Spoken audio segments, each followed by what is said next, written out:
Eu vou te contar a principal razão pela qual projetos de desenvolvimento web não saem do papel ou demoram o dobro do tempo para acontecer. Na casa do meu pai tem uma catacumba, ou pelo menos é como a gente chamava quando era criança. A casa foi construída, né? Ele contratou um engenheiro que fez planta, aquele negócio todo, e a casa foi construída por gente que ele contratou ali. E debaixo da escada ficou um espaço mal aproveitado, assim, um quartinho que a escada vai terminando, e é estranho, não tem como usar aquilo ali, um espaço meio morto ali. Acontece que olhando a planta da casa, a gente não tinha muita certeza de como aquilo ia ficar, sabe? O problema que a gente tem quando a gente olha uma planta, e quando você vai olhar a coisa real, é muito comum que você olha a planta, imaginou de um jeito, mas quando você vai ver a casa de verdade, é maior ou menor, ou mais escura, ou mais clara do que você estava imaginando. É difícil você fazer esse tipo de abstração, sabe? Olhar para uma planta, que é só uma abstração, e de fato ver a casa real. Mesmo quem trabalha com isso, arquitetos, engenheiros, tem alguma dificuldade, imagina a gente. Então a gente tem que tomar algum cuidado com as metáforas ruins para a construção de software, como por exemplo, a construção civil. Deixa eu tentar usar uma metáfora aqui. Construir software seria como fazer só a planta. Por quê? Porque software é totalmente intangível. É muito mais fácil você mudar uma coisa numa tela, mudar um botão de lugar, do que você mudar uma janela de lugar depois que uma casa foi construída. A casa subiu, está pronta, ela vai ficar daquele jeito, você pode fazer alguma pequena mudança no software. Isso é muito mais simples.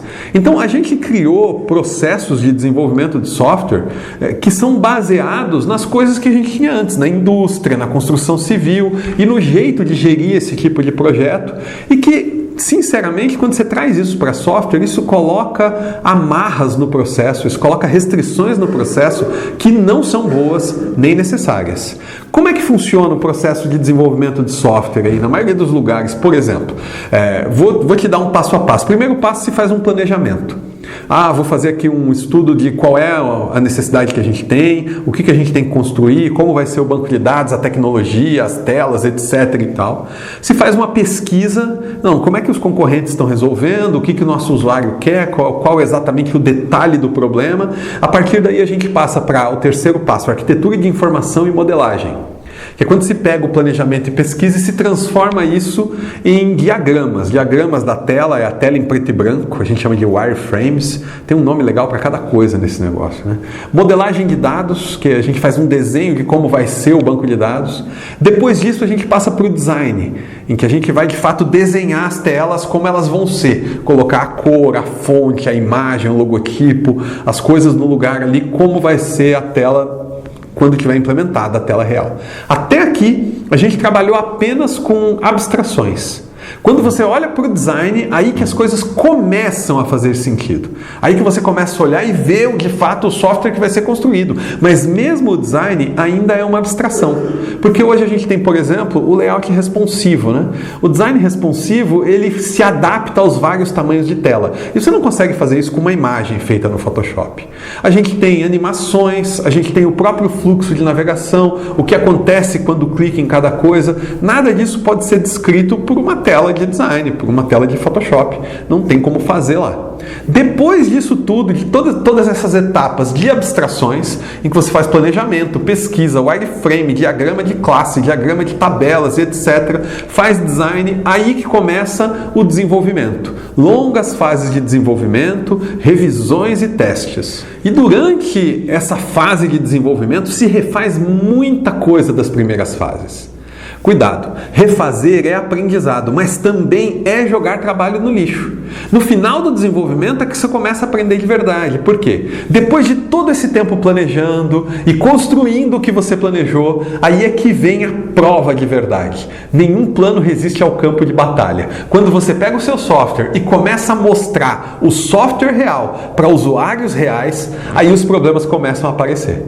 É por isso que geralmente em projetos de software os problemas se acumulam para o final do desenvolvimento. Porque, na verdade, quando a gente está desenhando diagramas, criando planos, fazendo modelos e não está construindo o software real, a gente está se enganando. A gente está construindo um plano de alguma coisa que a gente acha que talvez, possivelmente, com uma boa chance e um bocado de sorte vai funcionar. Quando você mostra o seu software para uma pessoa real, aí é que você vê se você está no caminho mesmo ou não. Então se liberte. Ao invés de todo esse planejamento, construa protótipos, construa logo a coisa real. Mostre para as pessoas, jogue fora e refaça. Aprenda. O processo de desenvolvimento de software precisa ser interativo. Você precisa construir uma parte do seu software, uma parte real que as pessoas conseguem usar, mesmo que seja um protótipo, mesmo que nos bastidores tenha um bocado de fita crepe segurando aquilo ali, mas você precisa construir alguma coisa que você consegue mostrar para usuários reais e, se for preciso, jogar fora e fazer de novo para ter aquele pedaço resolvido e aí ir aprendendo conforme você vai construindo. Isso é muito mais barato do que tentar planejar e acertar tudo desde o início, e os resultados são muito melhores.